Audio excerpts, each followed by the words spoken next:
l'Éternel des armées, le privilège m'est donné une fois de plus d'être dans ta présence devant ton peuple pour parler de ta part. Seigneur, honore ta parole. Seigneur, glorifie ton nom. Laisse que tout se passe selon ta volonté et que toute chair en moi se taise. Au nom de Jésus-Christ. Amen. Aujourd'hui, nous allons parler de la nation redoutable. La nation redoutable. Ouvrons rapidement nos Bibles dans Jean chapitre 4, verset 23. Jean chapitre 4, verset 23. Il est écrit: mais l'heure vient et elle est déjà venue, où les vrais adorateurs adoreront le Père en esprit et en vérité. Car ce sont là les adorateurs que le Père demande. Verset 24. Dieu est esprit et il faut que ceux qui l'adorent en esprit et en vérité. Alléluia. Nous sommes dans un temps où le ciel recherche une catégorie de personnes. Nous sommes dans un temps où le ciel recherche une catégorie de personnes. Jésus, devant la femme samaritaine, va lui dire: l'heure est venue et elle est déjà là, où ceux qui adoreront le Père l'adoreront en esprit et en vérité. Et ce sont là les adorateurs que le Père recherche. Tout ce que nous partons faire dans les assemblées le dimanche, le mercredi, le jeudi, peu importe le jour choisi par votre pasteur, c'est pour aller adorer Dieu. Pour aller adorer Dieu. L'adoration, c'est quoi? L'adoration est un style de vie. Aujourd'hui, nous avons limité l'adoration rien qu'au niveau des chansons douces. Voyez-vous, ceux qui ne parlent pas, n'adorent-ils pas Dieu? Ceux qui n'entendent pas, n'adorent-ils pas Dieu? Je sais que vous allez me dire qu'ils doivent être délivrés, ils doivent être restaurés. Mais s'ils ne sont pas encore délivrés, et si le Seigneur venait aujourd'hui, n'adorent-ils pas Dieu? Ne sont-ils pas enfants de Dieu? Ne peuvent-ils pas confesser la Seigneurie de Jésus? L'adoration est un style de vie. L'adoration est un style de vie. Une vie de sacrifice. Une vie de sacrifice. Une vie d'intégrité et de persévérance pour connaître la personne de Christ. La première fois que le mot adorer, le verbe adorer a été utilisé, c'est dans le livre de Genèse. Genèse 22, verset 5. Nous allons lire la parole de Dieu.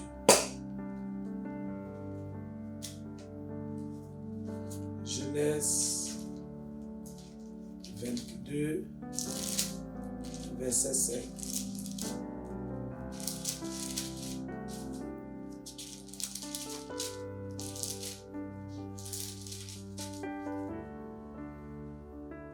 Et Abraham dit à ses serviteurs: restez ici avec l'âne. Moi et le jeune homme, nous irons jusque-là pour adorer et nous reviendrons auprès de vous.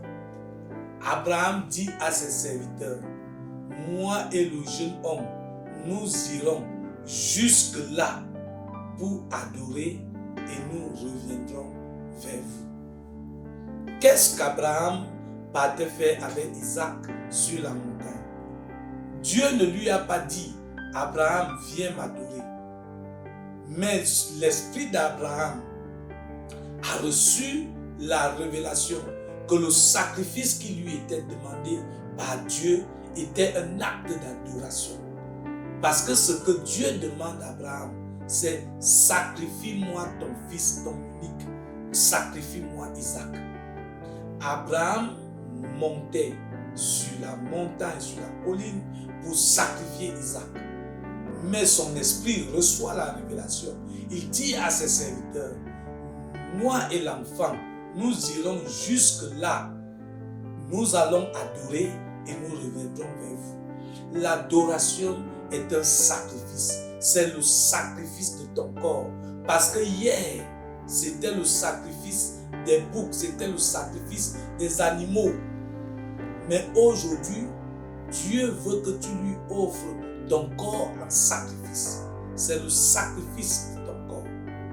L'adoration ne peut être limitée que sur des chansons douces. L'adoration est une prière. L'adoration est un style de vie. L'adoration est un sacrifice. Et maintenant, ceux qui le font, ceux qui font ce sacrifice, doivent le faire en esprit et en vérité. Ceux qui le font doivent le faire en esprit et en vérité. Ils doivent être vrais pendant qu'ils sont en train d'apporter ce sacrifice. Nous allons lire rapidement le livre de Sophonie. Sophonie chapitre 3 verset 10. Il est écrit, d'au-delà des fleuves de l'Éthiopie, mes adorateurs, mes dispersés m'apporteront des offrandes. Mes adorateurs, mes dispersés m'apporteront des offrandes. Qu'est-ce que tu offres à Dieu? Quand tu chantes, tu offres ta voix à Dieu. Quand tu pries, tu offres l'état, la profondeur de ton esprit à Dieu, la profondeur de ton cœur à Dieu, la profondeur de ton âme à Dieu. Et il faut que ceci continue dans ta vie de chaque jour, dans tes relations avec les autres. Il faut que dans ta vie de chaque jour, qu'on voit l'adoration. L'adoration ne saurait être seulement la chanson et ne saurait se limiter rien que dans ton église. Rien qu'au moment où un frère ou une soeur à la chorale dit « Lèvons-nous, adorons le Seigneur ». L'adoration est un sacrifice perpétuel que tu dois mener dans ta vie personnelle. Et bien aimé dans le Seigneur, s'il y a une catégorie de personnes que le Seigneur recherche, le Père recherche, ce sont des adorateurs. Je n'ai pas lu dans la Bible que le Père recherchait les prophètes. Je n'ai pas lu dans la Bible que le Père recherchait les docteurs, les pasteurs. Mais j'ai lu que l'heure est venue où ceux qui adorent Dieu l'adoreront en esprit et en vérité. Et ce sont là les adorateurs que le Père recherche. Écoute-moi très bien. Lorsque tu vis une vie d'adoration, je vous ai dit, le thème de mon exhortation est une nation redoutable. Lorsque tu vis une vie d'adoration, tu deviens un être redoutable qui écrase tout, qui fracasse tout, qui domine tout, qui triomphe de tout. Je vais t'inviter à lire la Bible, à l'ouvrir dans le livre d'Ésaïe, chapitre 18, verset 7. Ésaïe 18, verset 7.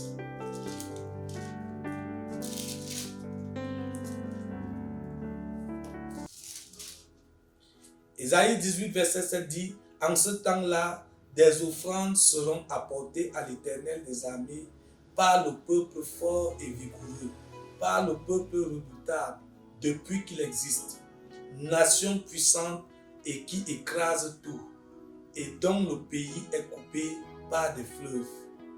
Elles seront apportées là où réside le nom de l'Éternel des armées sur la montagne de Sion. Bien-aimés, la Bible dit en ce temps-là, des offrandes seront apportées à l'Éternel des armées par le peuple fort et vigoureux, par le peuple redoutable depuis qu'il existe. Nation puissante qui écrase tout et dont le pays est coupé par des fleuves.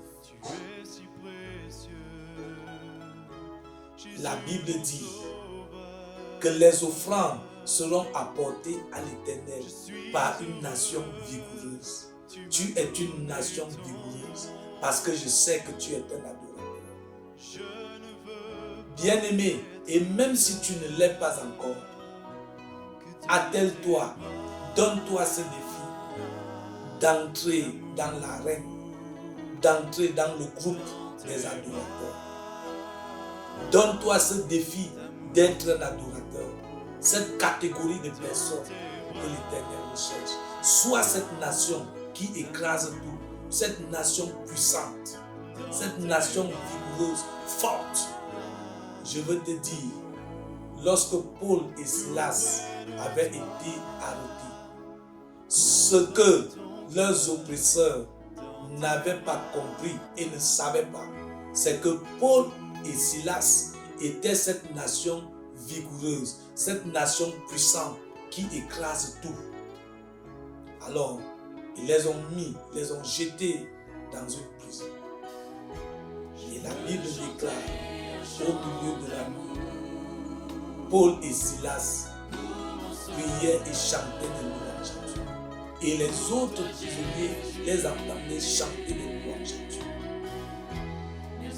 Bien-aimé dans le Seigneur, je vais t'inviter à prendre ta Bible pour que nous puissions lire ces passages dans le livre des Actes des Apôtres.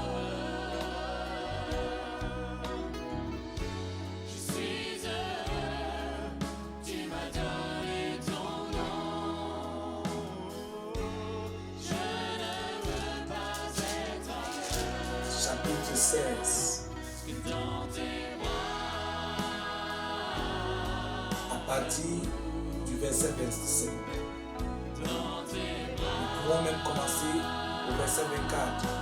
Le geôlier, ayant reçu cet ordre, les jeta dans la prison intérieure et leur mit les sept pieds. Vers le milieu de la nuit, Paul et Silas priaient et chantaient des louanges de Dieu et les prisonniers les entendaient. Tout à coup, il se fit un grand tremblement de terre, en sorte que les fondements de la prison furent ébranlés. Et au même instant, toutes les portes s'ouvrirent et les liens de tous les prisonniers furent rompus. Merci. Au milieu de la nuit, les prisonniers les entendaient prier et chanter, prier en louant Dieu. Bien-aimés, ce que les geôliers n'avaient pas compris, c'est qu'ils avaient l'habitude d'attraper les prisonniers, mais cette fois-ci, ils avaient pris dans leur prison une nation puissante, une nation vigoureuse, une nation forte qui écrase tout. Et si cette nation écrase tout, qu'est-ce que les murs de la prison pouvaient faire devant eux? Les murs, cette prison ne pouvait pas contenir Paul et Silas. J'ai une bonne nouvelle pour toi. Tu es cette nation qui écrase tout. Cette épreuve ne peut pas te dépasser. Tu écrases cette épreuve au nom de Jésus. Cette prison dans laquelle on t'a mise, elle se brise. Tu es une nation forte, une nation vigoureuse, une nation qui écrase tout. Tu es un adorateur. Sois un adorateur. Bien-aimé dans le Seigneur, je veux prier pour toi. Éternel des armées, je prie pour une nation d'adorateurs dans le monde. Éternel des armées, je prie pour un peuple vigoureux, pour une nation forte et puissante. cette nation qui t'apporte l'offrande, Seigneur, cette nation qui t'apporte son sacrifice en esprit et en vérité. Je prie et je vois une nation glorieuse qui se lève et qui honore ton nom, qui te donne toute la gloire, qui marche dans ta volonté. Seigneur, reçois toute la gloire. Seigneur, reçois l'honneur. Seigneur, reçois la majesté au nom de Jésus-Christ. Amen.